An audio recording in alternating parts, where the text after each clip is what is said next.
Yo, yo, yo. That's right. The comic book junkies are coming back at ya. Episode 14. It's me, Andrew. Joe. And we're coming back with that heat of a banger. We've got a preacher extravaganza coming at you. There's a whole bunch of news that's been coming out as of late for the comic industry, particularly Marvel with all of their TV and movie news, which, I mean, we haven't heard shit from them all year, and they just dropped it all on us right at the end of the year. You thought we weren't going to say nothing? You're exactly right, because we got too much to get through, and if you look back through our other episode, you'll know that we called it spot on back then, and you know what? We ain't going to talk about it twice. So you know what? Preacher. Absolute banger of a story. All-time classic. It's a little edgy for some people, for most maybe, but for us, nah way. So there's so much to get into. What do you got to say, Joe? I actually picked up the first appearance of this book before I even read it. It has a pretty iconic first issue. I didn't really know what to expect because although that book is so iconic, I've never really been too drawn to it. And I heard it's crass and it's funny and it's something I should check out because it'd be right up our alley, but I've never really actually dove into it. So diving into it this time around, I actually found it to be one of my favorite things, not only that we've reviewed, but one of my favorite comic books in general. I'm kind of shitty that I wasn't hip to this quicker. And you know what? I'm kind of like that poser, I guess, in a way, because I've pretty much known like the ins and outs of the story due to like accessibility and not really being a digital reader prior to the pod. I never really had all of the source material to go through and read the whole thing, which, by the way, that's a hell of a damn read. I mean, this is just the first volume we did, which comprises like 12 issues. That was 300 something pages. I don't know how I'm going to get through like 66 plus all the mini series and stuff that they threw into with the Saint of Killers and yada, yada, yada. So that kind of was kind of a barrier to entry to me actually reading everything, but I was very familiar with the story. I knew like the stigma it had, you know, being crass, being somebody who grew up, being born in the mid 90s, growing up in the early 2000s. Some of the language and, you know, ideology that you see flung around here by Garth Ennis was a bit more commonplace than I would say it is today. The first few pages would not be published today, which I mean, that's not for everybody. So just fair warning there, but it's full of humor, it's full of edgy moments, and it's got heart too. It's definitely worth reading. My uncle, he was a big Preacher fan. He was collecting heavy in the 90s, you know, like Spider-Man, stuff like that, you know, McFarlane, Preacher, stuff you think of when you think of the 90s. And he's the one who kind of got me hip to it. I watched the TV show already having, you know, an idea in mind of what the story was like. By the way, I liked the TV show. I mean, for it being on AMC, they got away with a lot more than I thought they would. Granted, it's not like The Boys on, you know, like Amazon or anything that'd be on HBO Max or whatever. But if you're in for like goofy and kind of edgy comedy, the Preacher TV show was good as well, which kind of was like a little bit of a preface to me reading this for the first time from the source material. Comparing it to The Boys would actually be a pretty good comparison, but I'd even take it one step further and say it's better than The Boys. It's a big read too, that first book, because it comes with 12 issues, but don't complain. Those 12 issues, each one has you hooked. It's one of those series that every single issue kind of leaves you not only maybe on a cliffhanger or, you know, at least enticed, but most of the comic book takes place in Texas. The main character is a guy named Jesse, who is the preacher that the whole story is based off of. And the other two popular characters in this series are Cassidy and Tulip, which you also meet in that first issue. Pretty cool quote to start off the comic too. The way I hear it, there's two places you can look for God: in church and at the bottom of a bottle. So I felt that. Jesse replies, maybe I'll find a liquor store then. Jesse Custer is a reverend, and he's a day drinker and smoker, and he's always hanging out at bars. And in this very first issue, he starts off by going to the bar one night and just telling everybody's confessions, right? So people beat the shit out of him. Pretty cool priest or reverend. While this is going on, we learn a little bit about the battle between heaven and hell too. So an angel and a demon have sex for the very first time ever and create this character called Genesis, just like the Bible. God is so disappointed when he finds this out that he gives up on heaven and he's hiding on earth. Genesis is heaven's dirty little secret secret. You have some angels guarding Genesis, and then you have angels doing other tasks up there. But at the very beginning of this series, Genesis escapes from heaven, and who other than Jesse Custer does he fuse with? And that's how Jesse gets his powers. So he's got the word of God. Anything that he tells somebody to do, they have to do it. So that's his superpower. So for not being a Marvel or DC comic book, I thought they were pretty creative when giving him a superpower. I mean, that's something that they definitely touch on a lot in the show as well. And I like that Genesis is such a strong power, that the fact that he can literally, like, anything that he says has to be taken literally for its word, and they are compelled to do it, no matter what it is. I mean, we see it later on, like some of the terrible things that people have to do to themselves or to others when Jesse's pissed off after he pretty much gets hassled by pretty much everybody he comes across. And everybody just gets tossed up left and right. Like, I would not want to come across this dude. But that being said, like, he does kind of sentence people to do terrible things. But I do like that Jesse is kind of like a conflicted, but he's still kind of like a decent moral compass. He's not like the idyllic, like Superman type character where everything is done by the book. It's perfect. No, we don't kill. We don't do violence. We don't cuss. And like, no, this is literally like a drinking, smoking, cussing preacher who pretty much is kind of doing loose morals, you know, kind of like an everyman. He has his set of ideals and he's going to stick to them. And I mean, you know, it's not perfect, but like he has a general idea of what's right. And he has like a sense of pride and duty to kind of like adhere to that. So I think that that's cool, is that like they give somebody who's a little bit more ambiguous while skewing to the right side of things to have such a powerful strength. What I do also like is that Fiore, he's one of the angels up in heaven. He says, we got to wake the Saint of Killers, which is like the baddest dude around. We don't really get into it in the first volume, but the Saint of Killers is pretty much a dude from like the 1800s.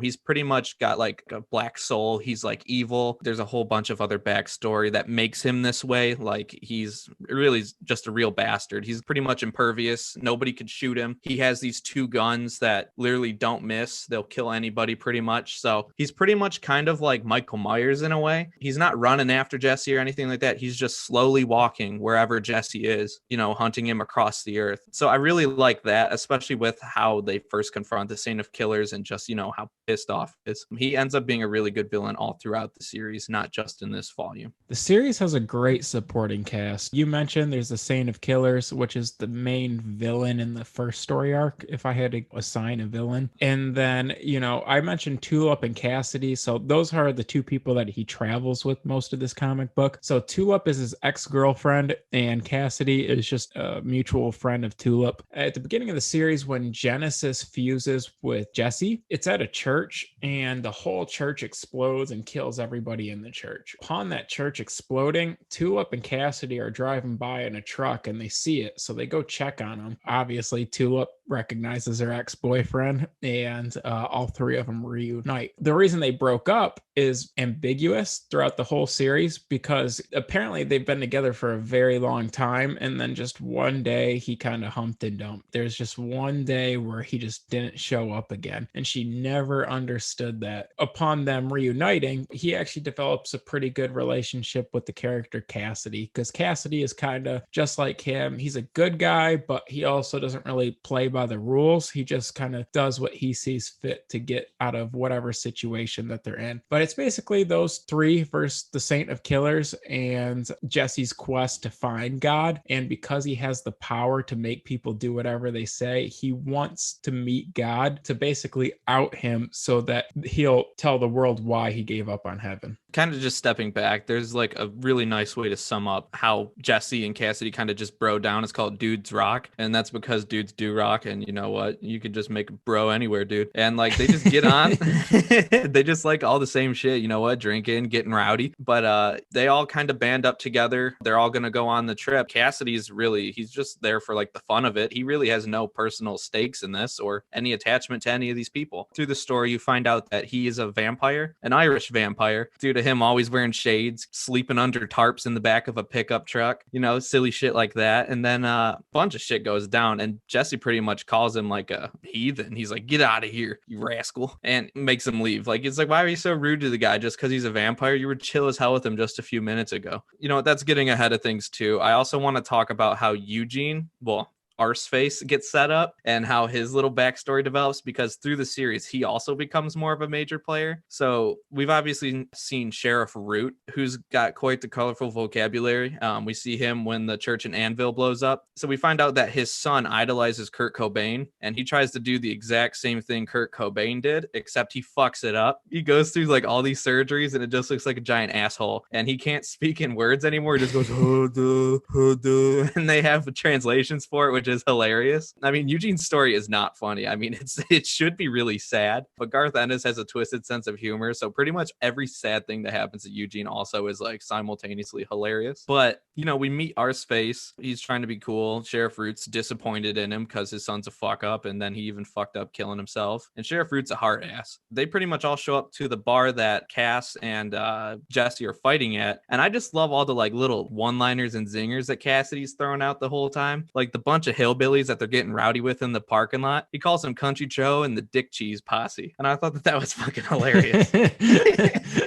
Any single insult you've ever thought about has been thrown out in this book. Real natural, bro. And and just like how Jesse's like talking shit to him, and he's like, you look like you'd crawl through a perfectly good whorehouse to get to a fat boy's ass. And I about fucking lost it. I was like, whoa, I've never heard of that one before. Right. They got real creative with this one. Like you said, they're all at the bar. The only person the Saint of Killers I think hates more than Jesse and his posse is the sheriff and his son. And so they kind of have like a little standstill on their own because the sheriff was ready to blow out Jesse's brains. And anyways, everything backfires. Jesse was able to present his powers and make everybody stop doing what they're doing. So the Saint of Killers can't shoot anybody because Jesse tells him not to. You know, the sheriff's under that same kind of spell. But because that sheriff was trying to kill Jesse too, Jesse says, you have to go fuck yourself. And so they find his penis in his asshole the next day afterwards. and his son with the ass face is just like, Dad, I'm so sorry that happened to you. What can I do for you? And his dad's just like, can you please just grab my gun? And he's just like, yeah. And instead of like seeking revenge towards Jesse, the sheriff blows his brains out right in front of his own son, which was the saddest crap ever. But instead of his son actually being mad that his father killed himself in front of him, he somehow blames Jesse. So I don't know if they ever come back to that in a later volume, but Arseface hates Jesse moving forward. Oh yeah, dude. Well, it's also funny too, just because of like how like Eugene is talking to his dad when he's like, yo, go get my holster. And he's like, that's the first thing you've said to me since the accident. And he's like, things are finally looking up. We're finally gonna be happy. And then it's literally just next panel, he blows his brains out in the back of the fucking ambulance. It's so fucked up. But yeah, no, Arseface, he sticks around for a good long while. I don't want to spoil anything, but he's pretty much throughout. It's something that we should pay attention to if we go through and read more of this, which I'm pretty sure I'm going to. That aside, so we're pretty much done there, you know. Band packs up, they dip. Where'd they go? Was it New York? Yeah, they went to New York because they're looking for God, because Jesse is on this quest to basically out God, and Cassidy has a friend who researches the paranormal. And what better of a place to start? You know, if a vampire tells you that he knows a guy that might have seen God, that's probably the place to look. And so they travel down to New York, the three of them, and that kind of sets up your next villain. Yeah, it sets up that serial killer dude. You know how we see like at the beginning, they're like some dude's trying to, you know, rent Anal Rampage or something, which is, it's just, why'd you have to add that? But it's funny. But I like when they show the little cops in like the back alley and you just see the little inner monologue. John Toole, he was born with a kick me sign on the ass and one testicle. And that and he's like the world's like unluckiest cop. He's just like this big like oaf dude running around. He's got like this hard ass Schwarzenegger like cop buddy who's just like the perfect cop, Bridges, which I find hilarious. But Bridges is like, you're a good guy, Johnny, but you're a pussy. And it's just like, that just sums up like the next like 4 issues, but it's hilarious. But yeah, I mean, we meet Cy, who's Cass's weird friend. It's pretty much most of that. They just kind of hang out. Cass and Jesse are playing pool like we did at the Eastern Rack. They're kind of, hanging out around town. Jesse, that's when he kind of hears that Tulip's beefing with her boss and realizes that she is a contract killer, because we're like halfway through the volume, and to this point, she still hasn't like explained what she has been doing or why she had a gun or anything like that. So he kind of finds that out, and that's something that they want to deal with at, a later point, but they finally clear the air on that. But that's when shit really starts going crazy. Jesse and Tulip go out the very next day to go find that guy that Sai's looking for. So Sai goes with them, and Cassidy just hangs out at the house for some reason. I forgot why he was hanging out at the house, but dude goes to grab a beer and he finds a bunch of dead bodies in the fridge, and he's kind of putting two to two together because there's a serial killer in the area and there's dead people in the fucking fridge. And so he's just like, oh shit. And at that moment where things start to click for him, the cops rolling up to the apartment. And so he was completely set up. That's the point where we find out that his friend's actually a serial killer. And then it zooms back to the car where all three of them are driving together, and Sai's about to drop Tulip and Jesse off at the place where they're going to meet the guy who's met God. However, Jesse just goes in by himself. And so it's a complete setup all the way around, because it's just Sai and Tulip in the car, and he stabs her and says, look, I'm the killer.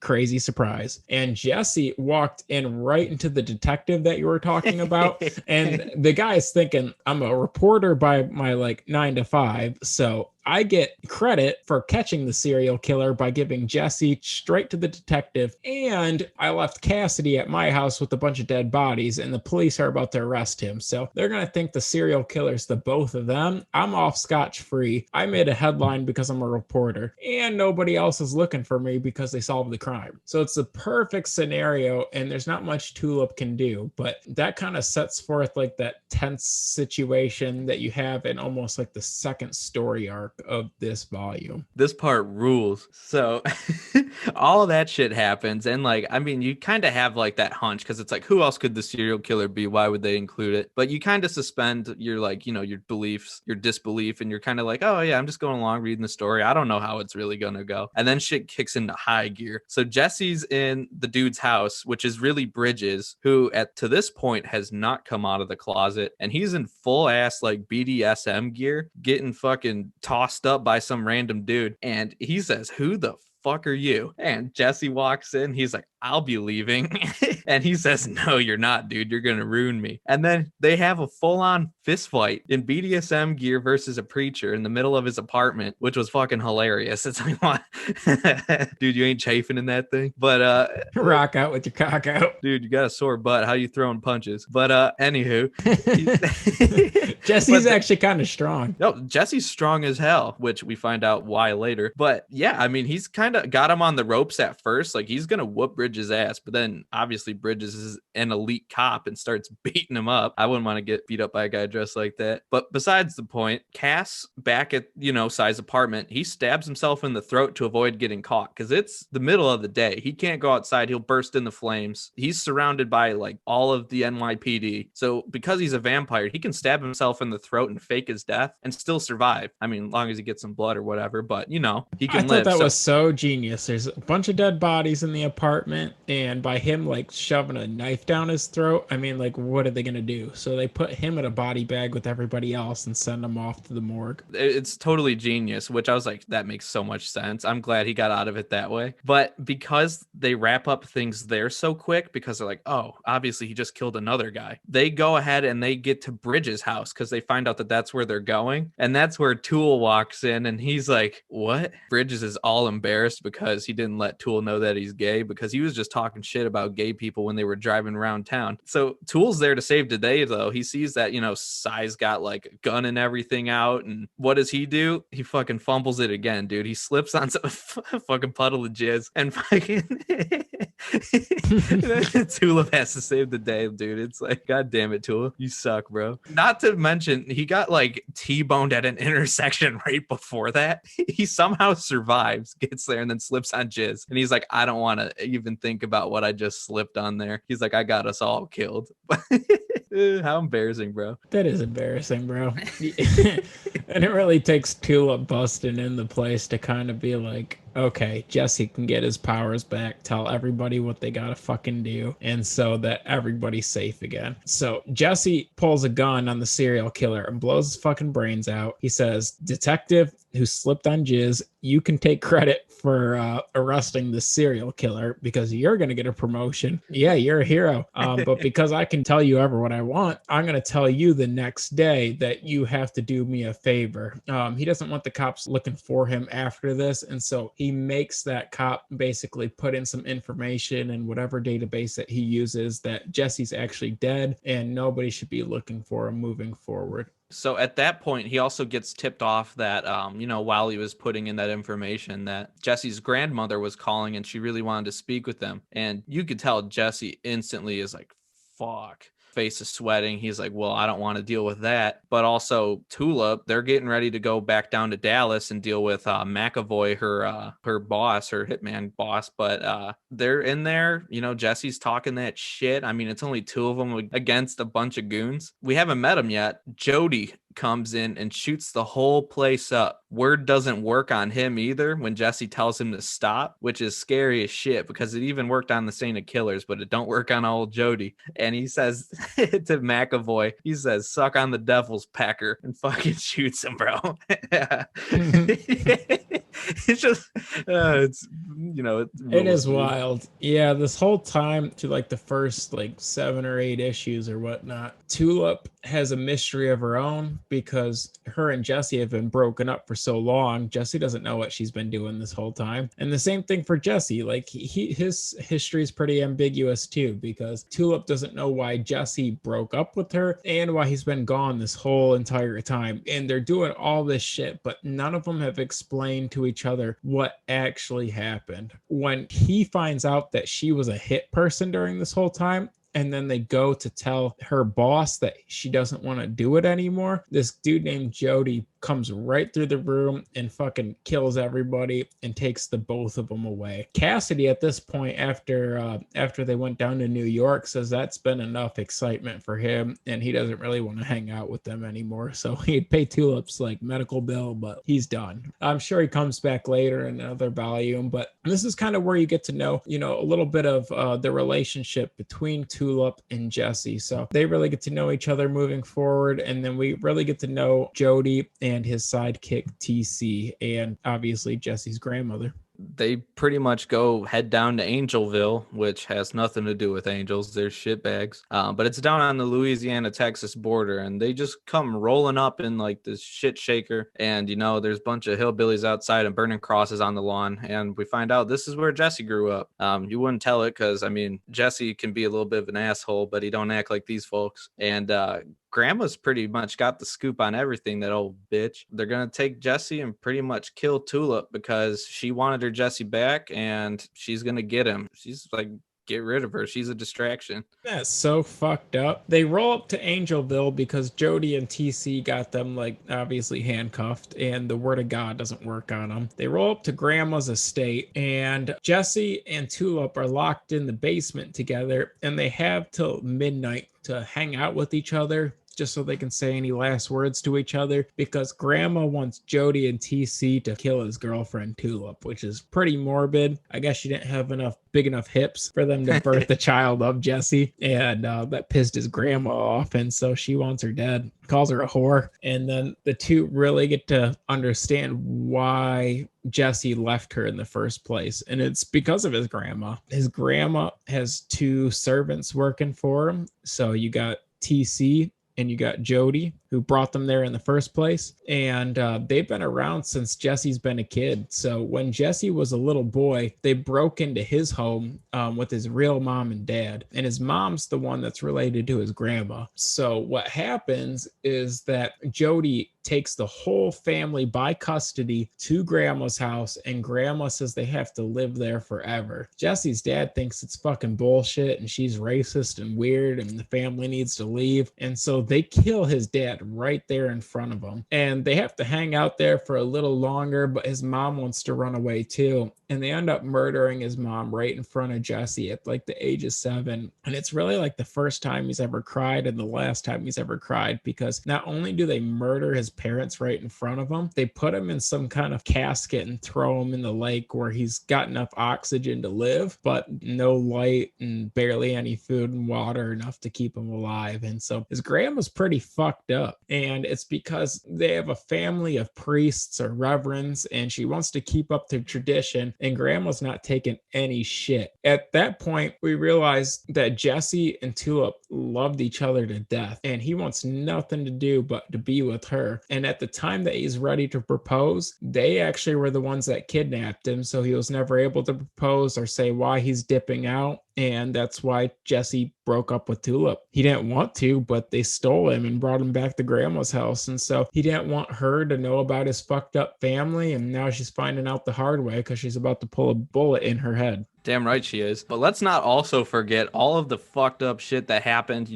post parents during his childhood, growing up with grandma. His dad was he was a Marine. He loved John Wayne. God bless. How about how old grandma is too, by the way?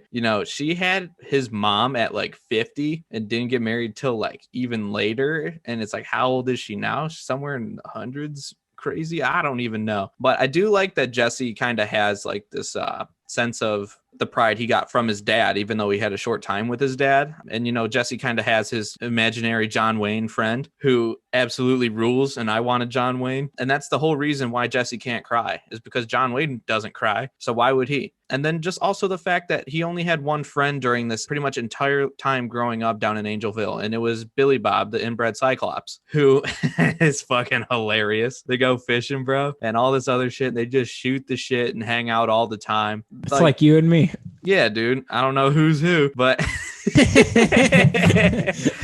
I wouldn't even be mad being Billy Bob other than the fact that he's destined to marry his sister.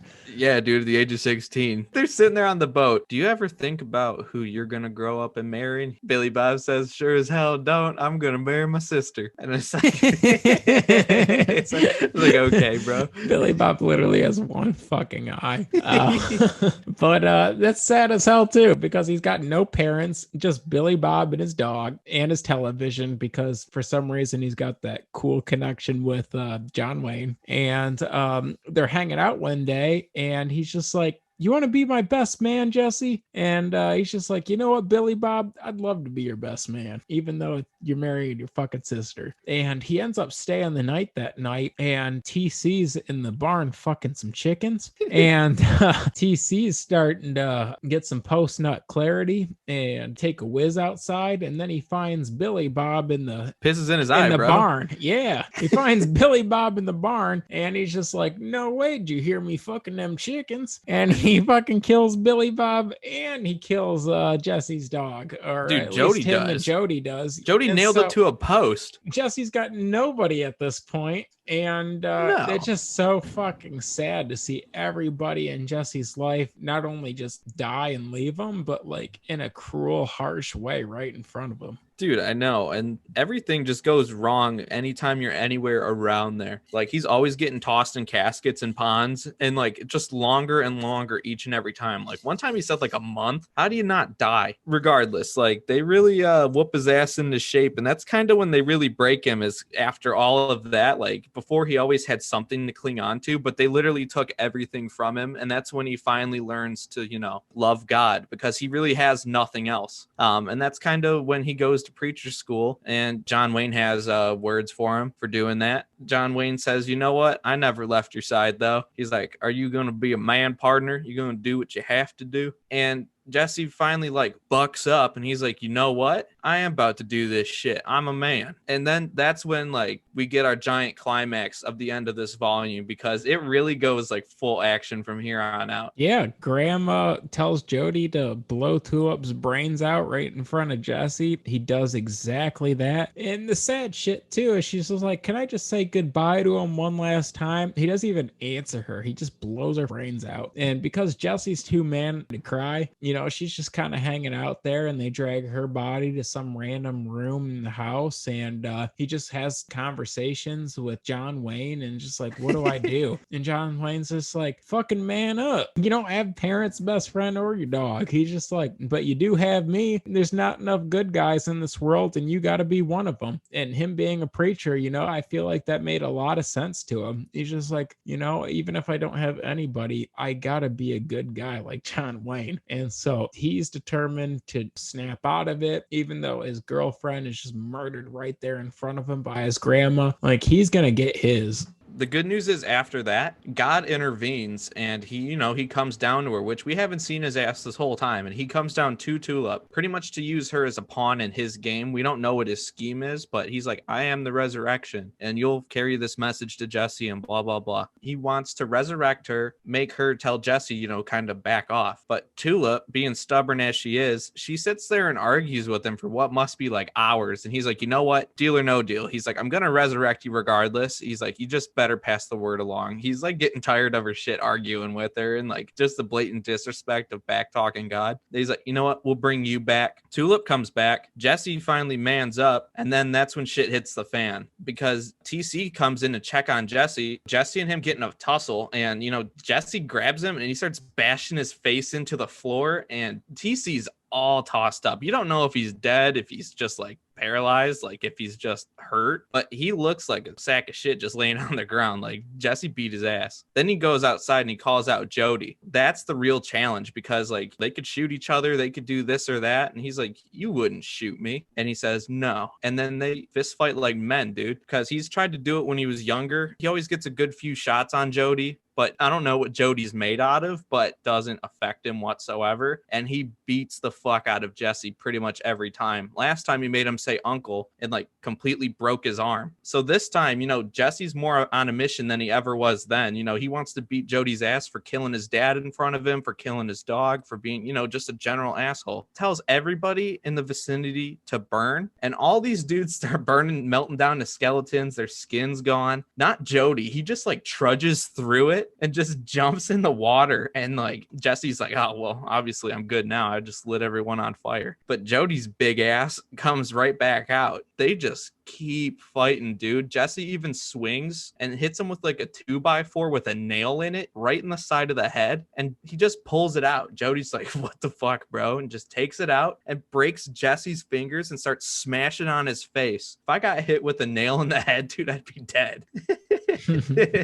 Right. I mean, his grandma isn't very strong, so she's kind of doing her own thing. Tulip is in the room with TC, and they're kind of having their fight. And Jesse and Jody are going right back and forth. And back in the day, Jody could whoop Jesse's ass. But now that Jody's a little older now too, Jesse just keeps giving it to him and giving it to him because he remembers his dad and how his dad never gave up. So he doesn't even want to use the word of God. He kind of wants to do it the old fashioned way and give him a good old ass whooping. Tulip just takes a gun right to TC. So, I mean, that's that. Jody gets in an old fashioned fist fight with Jesse. And even though Jesse takes some licks, Jesse kicks his ass. For a while he does until Jody's got him in another headlock again. And he says, say uncle. He's like, I'm going to kill you because grandma already gave him the go ahead. She doesn't care if Jesse's alive anymore. She just says, Jody, kill that fuck. Jody's got him in a headlock. And he says, now say uncle. Say what you said last time, or I'll do it slower. I'll kill you slower. And,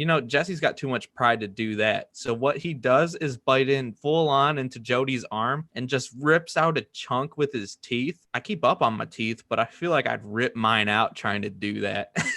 But he does it to him to shake loose. And that's when he gets down there and he strangles him and he says, die. And he does. Everyone's dead. Grandma's just like shot through the like fucking stars or whatever. Like she was on fire or something. That shit was pretty wild too. But pretty much everything at Angelville is toast. Grandma's dead. He reunites with Tulip and he can't believe that she's alive. And like, that's pretty much the end of the volume. Tulip runs out of the house and he doesn't know why she's living because he saw her get her brains blown out right in front of him. But he doesn't even question it. He just goes in for the hug and kiss. She goes in for the hug and kiss. It's pretty romantic. And while they're doing that, that kind of concludes the volume that we reviewed. So, you got the three main villains. You got the Saint of Killers. You got Cassidy's best friend. And then you kind of get the background on Jesse and Jesse's grandma. It does a good job setting up how he becomes a superhero, his moral code when it comes to John Wayne. It was just one hell of a read. I mean, maybe the way we described it wasn't as good as it actually was. I definitely recommend reading it because, we've been reading comic books for a very long time, and it was one of the better comic books I've ever read. And that's pretty cool coming from somebody who mostly reads DC and Marvel. No, absolutely. I agree with that completely. I don't think I did nearly as well of a job selling it as I thought I would. Because honestly, it's hard to repeat a lot of the things that they say in this book without one sounding kind of like an asshole. And two, I mean, today's climate is not what it was back in, the mid to late 90s. So it's hard to, talk about some of the things in the book. But I'd say reading wise, killer, dude. I'd also agree with you. One of the best things I've ever read, comic book wise, maybe in general. I mean, it appeals to my sense of humor, kind of like a nostalgic, early 90s, 2000s goofiness, I guess. I'd recommend it. I like most of what Garth Ennis does. I mean, he's had some good, obviously The Boys, some Punisher runs. And he really likes to do war comics now. I love the art by Steve Dillon, rest in peace. He's such a good artist. And it kind of propels the story in a way that I feel like any other artist couldn't do. And then same with even like the cover art by Glenn Fabry, the painted covers, especially when you juxtapose those with the inside interior arts. It's just all around a killer book in terms of craftsmanship. They have a story already plotted out, planned out, and they execute all of those like little moments, the little one-liners, and telling an overarching story so well. Everything fits in seamlessly. I'm going to go ahead and just give my ranking now, and I'm going to give it a solid 9.5 out of 10. The only reason it's not higher is because I don't know what a perfect comic is, to be quite honest, but I like to imagine that this is pretty close to up there. Like I said, may not be for everybody necessarily.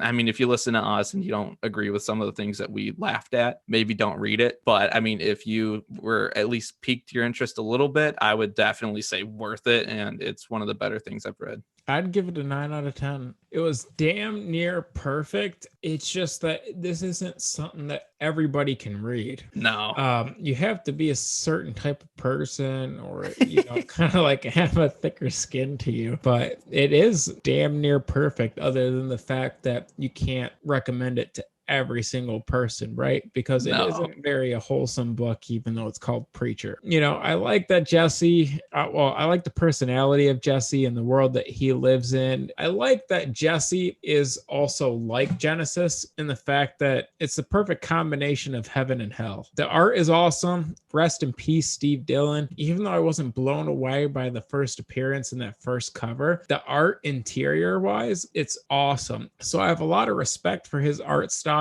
and reading it, and would love to see more of that kind of style in DC and Marvel, because the writing's excellent too. It reminds me if Berger were to write his own indie comic. Exactly.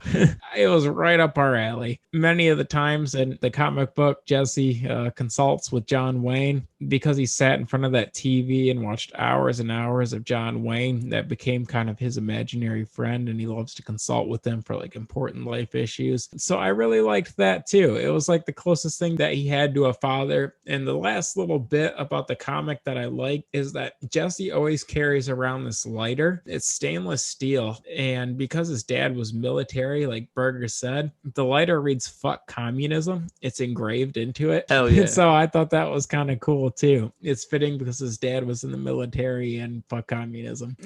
But at the end of the day, how would you compare it to the TV series? I mean, obviously this is going to be better, but that's something that I can't state enough. So my uncle is obviously a Preacher super fan. He had more gripes with it, I suppose, just because, obviously you can't get away with all the shit you get away with in the book. Print obviously is going to give you a bit more freedom than a network channel like AMC. Personally, I mean, it's something I watch with my girlfriend. She really loves it. She's going to read this volume after me. She really loved Preacher. It's probably one of her favorite shows. She was a big fan of Cassidy. There's only some minor discrepancies. I mean, Dominic Cooper is more of a slicked back Jesse. He still kind of got, kind of the same demeanor though, which I appreciate. You can tell that like it was very heavily inspired. I think Seth Rogen and like his partner team were kind of like behind it. So it was going to be goofy as shit. But to go from there, I mean, it goes across pretty much everything. I mean, Angelville has its own season in the TV show, which is a little long considering it's like maybe like 4 issues or so here. It's a TV show. They're going to do what they can for content. But getting into like the later parts of this book that we obviously haven't read to this point, but I'm familiar with that storyline. It gets very good, especially in the last like couple seasons. And especially if you like Hair Star, which I'm a little disappointed we didn't get to meet